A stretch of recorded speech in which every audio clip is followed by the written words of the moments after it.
रोज की तो चाय और दोस्तों, हमने अमृता की कहानी तो जानी थी, जो कि थी खेजड़िली गांव, यानी जिसे हम खेजड़ी गांव भी कहते हैं, जहां थे बहुत से पेड़ खेजड़ी के, जो कि आज भी मौजूद है जोधपुर में, राजस्थान में, जहां पर आज भी लोग पेड़ पौधों से बेहद प्यार करते हैं, जो कहलाते हैं बिश्नोई, जिन्होंने पेड़ों को बचाने के लिए 300 साल पहले अपनी जान तक दे दी। देखिए कैसे यहाँ पर पेड़ों को बचाने के लिए, पेड़ों को गले लगाए यहाँ लोग खड़े हैं। तो आइए आगे देखते हैं इसी तरह की एक कहानी। क्या आपने खेजड़िली गांव की तरह कहीं लोगों को पेड़ों से लिपटा देखा है? Have you seen people wrapped around trees like in Khejarli village? तो आइए हम जानते हैं एक ऐसी ही कहानी जहां लोगों ने पेड़ों से चिपक कर एक आंदोलन शुरू किया, जिसका नाम था चिपको आंदोलन, चिपको मूवमेंट, जो कि 1973 उत्तराखंड में हुआ था। यानी कि आज से करीबन 48 ईयर्स, तकरीबन 50 साल पहले की बात है ये। जो खेजड़िली गांव की कहानी थी वो तो थी 300 साल पुरानी, पर यह कहानी ज़्यादा पुरानी नहीं है।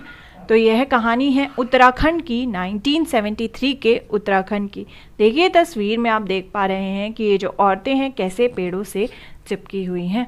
तो आइए जानते हैं कहानी यहाँ की कि ये चिपको आंदोलन की कहानी क्या है।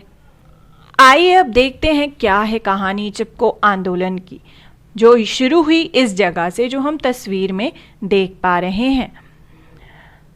उत्तराखंड के चमोली में एक छोटा सा गांव है जिसका नाम है मंडल। यहीं से शुरू हुआ था चिपको आंदोलन। वहाँ के लोग पेड़ पौधों से ही अपना खान पान करते थे, उन्हें पेड़ पौधों से बहुत प्यार था। तो यहाँ से शुरू हुई हमारी कहानी चिपको आंदोलन की, मंडल यानी चमोली के एक गांव से। एक दिन एक लड़की ने देखा कि कुछ लोग कुल्हाड़ी लिए वहाँ पेड़ काटने आए हैं। उसने यह बात जाकर गौरा देवी को बताई। गौरा देवी ये रही जो कि उनके गांव की बड़ी मान्य औरत थी, जिनकी बात सब सुनते थे। तो गौरा देवी कुछ औरतों और लड़कियों के साथ वहां आई और पेड़ काट रहे लोगों को समझाने लगी। उनकी बात जब नहीं सुनी गई तो गांव की सभी औरतों ने पेड़ को गले लगा लिया। देखिए इस तस्वीर में कैसे गले लगाया हुआ है। कुछ पेड़ों को अकेले एक औरत ने गले लगाया। ये पेड़ बड़ा था तो काफ़ी सारी औरतों ने मिलकर उसे कवर कर लिया और इस तरह पेड़ों को कटने से रोका।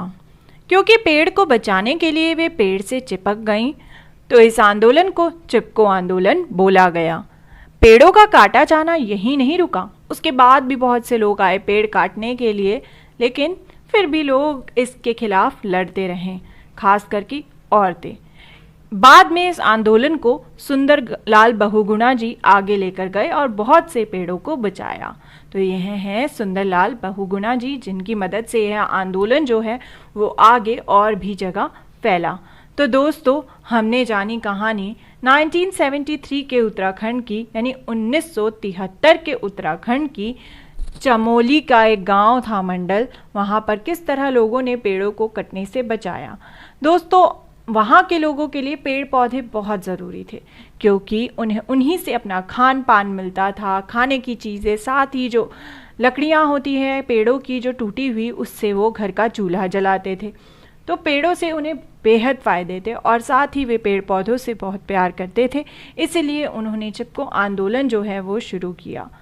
क्या आपको भी लगता है कि पेड़ पौधे इतने ज़रूरी हैं, उन्हें बचाना इतना ज़रूरी है? सोचिए, एक कहानी 300 साल पुरानी जब पेड़ पौधों के लिए लड़ाई की गई, और एक कहानी कुछ 50 साल पुरानी जो है वहाँ पर भी पेड़ों के लिए लोगों ने आवाज़ उठाई, जान तक देने को तैयार हो गए। एक कहानी राजस्थान की तो दूसरी कहानी उत्तराखंड की, जो बिल्कुल सच थी। अलग अलग जगह पर अलग अलग समय पर लोगों ने पेड़ों के लिए अपनी जान तक गंवाई और उन्हें बचाने की पूरी कोशिश की। तो सोचिए, क्या पेड़ इतने ज़रूरी हैं?